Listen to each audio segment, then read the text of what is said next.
Assalamualaikum warahmatullahi wabarakatuh. Saya Dimas Nugraha. Di video kali ini saya akan melakukan sebuah review berita dari majalah Tempo dengan judul berita Mega Korupsi Simulator Kemudi. Langsung saja. Pada awalnya skandal ini terkuak ketika para penggarap proyek simulator pecah kongsi. Jadi semula pada 2010 proyek yang digarap PT Citra Mandiri Metalindo Abadi, perusahaan milik Budi Susanto. Budi yang biasa dipanggil Ndoro oleh Joko lalu menyerahkan pengerjaan simulator tersebut kepada Sukoco S. Bambang, pemilik PT Inovasi Teknologi Indonesia. Kisah ini sebenarnya bermula ketika Sukoco bersua dengan kawan lamanya Andri Teca Pranata, pemilik PT Mega Cipta Nusantara pada tahun 2009. Andri mengenalkan seseorang yaitu Budi Santoso. Keduanya mengaku sedang mengerjakan proyek simulator kemudi di Korps Lalu Lintas. Andri mengajak Sukoco terlibat membuat desain simulator. Tapi tak lama kemudian perkongsian Andri dan Budi retak. Budi meminta Sukoco menyelesaikan proyek. Sukoco terlibat lebih jauh ketika Badan Pemeriksa Keuangan mengaudit sejumlah proyek di Korps Lalu Lintas pada Maret 2010. Budi meminta Sukoco menyiapkan laporan pengadaan agar tak menemukan agar menjadi temuan oleh BPK. Imbalannya Budi menjanjikan proyek baru untuk Sukoco. Nah, pada 2011 Sukoco mendapat jatah proyek simulator senilai 198,6 miliar rupiah. Itu tentu saja tidak gratis. Ada syarat tak tertulis. Sukoco wajib menyetor uang ke petinggi kepolisian. Namun di tengah jalan, perkongsian Budi dan Sukoco ini pun retak dan akhirnya pecah.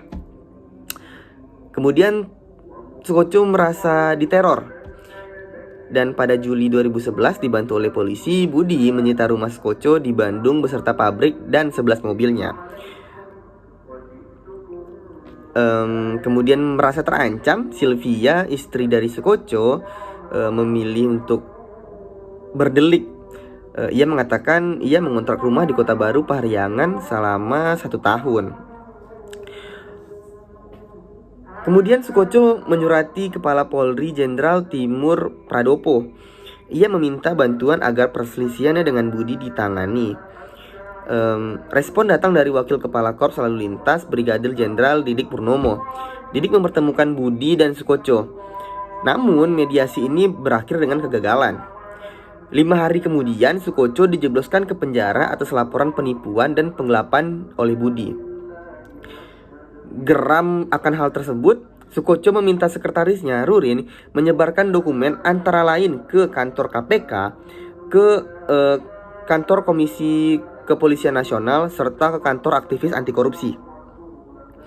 Belakangan, Markas Besar Polri menetapkan sejumlah nama sebagai tersangka yang menyalip KPK yang juga mengusut perkara ini, sehingga hubungan Polri dan juga KPK menjadi kembali memanas. Ujungnya, Pengadilan Tindak Pidana Korupsi Jakarta menghukum Joko Susilo selama 10 tahun penjara. Namun, Mahkamah Agung justru memperberat hukuman tadi menjadi 18 tahun penjara. Kemudian bagaimana nasib dari Sukoco? Sukoco yang telah bebas bersyarat pada tahun 2014 kemarin, sang pembocor ini mencoba menata kembali usahanya yang berantakan. Namun sayang seribu sayang, Sukoco justru kembali menerima surat pengadilan dari KPK pada akhir Februari lalu.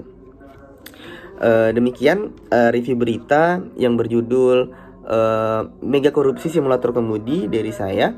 Assalamualaikum warahmatullahi wabarakatuh.